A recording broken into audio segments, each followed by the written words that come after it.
À l'occasion de la Journée internationale des personnes en situation de handicap, une maman chrétienne a pris le temps de nous partager son témoignage. Bon, moi, je m'appelle Gladys et mon fils Samuel, il a été diagnostiqué, comment dirais-je, trisomie 21 depuis, parce que je l'ai eu très tard, à 42 ans, puisque j'ai une fille qui avait 24 ans. Moi, on m'avait diagnostiqué que je ne faisais plus d'enfants, en fait.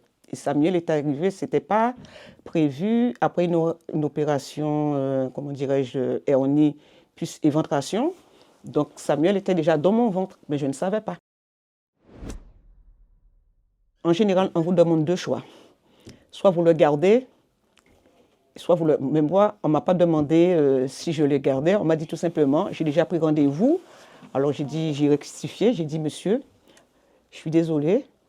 Dans le Seigneur, nous, il n'y a pas d'avortement ou il n'y a pas ça. La seule chose au départ, je n'ai pas dit à mes parents tout de suite, enfin à ma famille, qu'il était trisomie.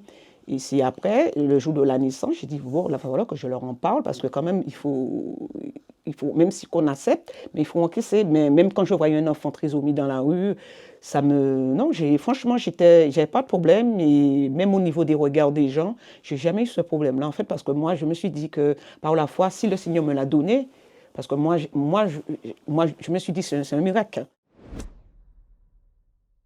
Pour avoir une place à l'IME, c'est la grâce du Seigneur. Puisque je me souviens puisqu'il a fait la crèche normale, Samuel, il a été à la maternelle. C'est quand j'ai vu à la maternelle, j'ai dit que mon fils, il y a un truc qui ne va pas, il n'est pas normal. Parce qu'il se renfermait en fait. Parce qu'au début, il a fait plein de choses, il parlait, il avait le langage. Donc, et jusqu'à maintenant, Samuel est suivi, il est à l'IME et ça suit son cours, le Seigneur fait en son temps. Donc, c'est sûr qu'il n'est pas autonome, il n'est pas autonomie, donc je suis obligée de tout le faire. Et moi, au niveau de ça, donc j'étais obligée de... ouais, il avait 5 ans quand j'ai arrêté de travailler, donc j'avais pas le choix en fait.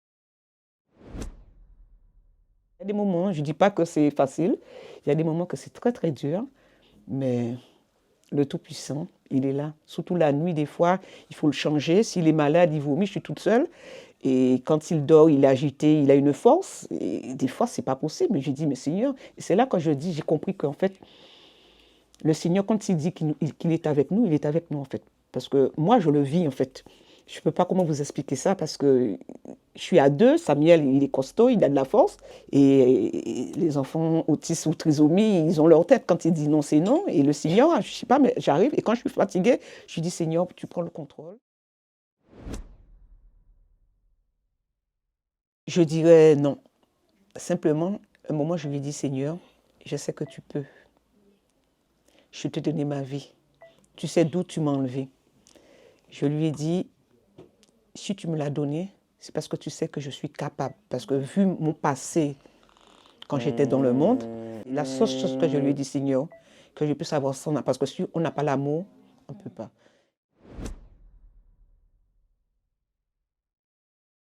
C'est une très bonne question. Je suis bien entourée, même les frères et sœurs, ça se passe très bien. Vous savez, il y a toujours quelques... Mais dans l'ensemble, 80%, 85%, non. Franchement, je me sens chez moi. Je sais pas, tout le monde est habitué. Au contraire, des fois, quand ils ne voient pas Samuel, ils me demandent où est le petit Samuel. Ben, je dirais que des fois, je suis choquée. Pourquoi? Au niveau des regards, ou des fois, quand quand il a des crises, il fait des bruits. Et les regards tout de suite. La patience, la maîtrise de soi, l'amour, la persévérance, la joie et de ne pas regarder aux autres. Au contraire. Et il m'a vraiment travaillé à travers Samuel. Je vis quelque chose de très spécial entre moi et mon fils et Yeshua. Il ne m'a jamais délaissé.